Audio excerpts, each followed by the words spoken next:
छत्रपती शिवाजी महाराज हे केवळ नाव नसून एक विचार आहे आणि एक प्रेरणा आहे।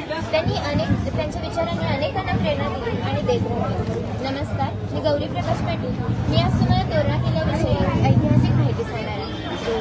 तोरणा किल्ला कोणी व कधी बांधला याचा पुरावा आज उपलब्ध नाही, परंतु किल्ल्यावरील लेण्यांच्या आणि मंदिरांच्या अवशेषांनुसार हा किल्ला शैव पथांचा आश्रम असावा। शिवाजी महाराजांनी वयाच्या अवघ्या 16व्या वर्षी 1646 मध्ये हा किल्ला स्वराज्यात सामील केला। नंतर शिवाजी महाराज जेव्हा या किल्ल्याची पाहणी करत होते तेव्हा त्यांना खजिने सापडले। त्या खजिन्याचा उपयोग त्यांनी राजगड किल्ला बांधण्यासाठी केला। पुरंदराच्या तहामध्ये जे 23 मुघलांकडे मुघलांना दिले त्यापैकी पुरंदर हा महाराजांकडेच राहिला। मराठी साम्राज्याच्या इतिहासात तोरणा किल्ल्याला खूप महत्त्व आहे। तसेच इंग्रजी लेखक जेम्स डगलस जेव्हा तोरणा किल्ल्याच्या सफरीवरती आले होते तेव्हा त्यांनी तोरणा किल्ल्याविषयी काही मत व्यक्त केले। ते असे की सिंहगड जर सिंहाची गुहा असेल तर तोरणा हे गरुडाचे घरटे आहे। गरुडाचे घरटे का तर हा किल्ला खूप उंचीवर वसवलेला आहे आणि या किल्ल्याचा आजूबाजूच्या परिसरावर वर्चस्व आहे, म्हणून त्यांनी गरुडाचे घरटे ही उपमा दिली। नंतर जेव्हा शिवाजी महाराजांनी गडांचे जीर्णोद्धार केले तेव्हा तोरणा किल्ल्यावर तब्बल 5000 होन एवढा खर्च करण्यात आला। नंतर हा किल्ला औरंगजेबाने या किल्ल्याला वेढा घालून लढाई करून हा किल्ला मुघलांच्या हाती दिला। तेव्हा मुघलांनी याला कुतुब उलगई हे नाव दिले, म्हणजेच देवी विजय।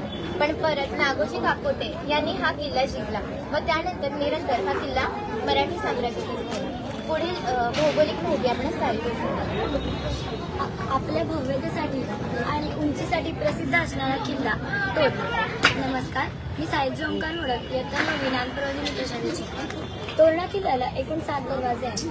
त्यातील काही मुख्य दरवाजे आम्ही इथे दाखवले आहेत, जसे की कोकण दरवाजा, दिंडीचा दरवाजा, धिंडला दरवाजा, गुप्त दरवाजा इत्यादी। कोकण दरवाजा हा दरवाजा कोकणाच्या दिशेने आहे। कोकणासाठी जाण्याचा मार्ग शिवाजी महाराजांनी कोकण दरवाजाच्या मार्फत तयार केला होता। या किल्ल्याला तब्बल 47 बुरुज लागले आहेत, जसे की हनुमान बुरुज, दिंडीचा बुरुज, कोकण दरवाजाच्या शेजारील बुरुज इत्यादी।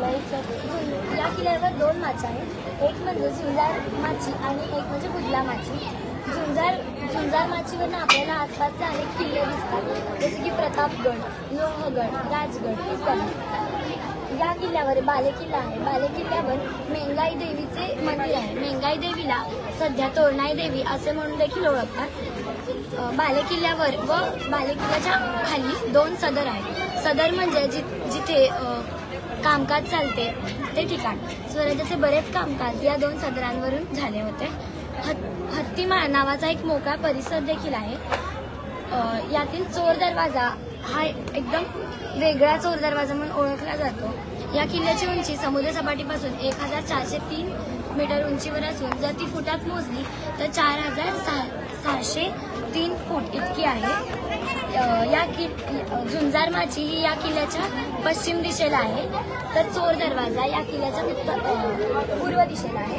असा हा भव्य किल्ला सध्या महाराष्ट्र शासनाने केलेल्या योजनेत सामील आहे। ती योजना अशी की 60 किल्ल्यांचा जीर्णोद्धार आपल्या संस्कृतीचे व मराठीशाहीचे जतन करण्यासाठी ही योजना केली आहे।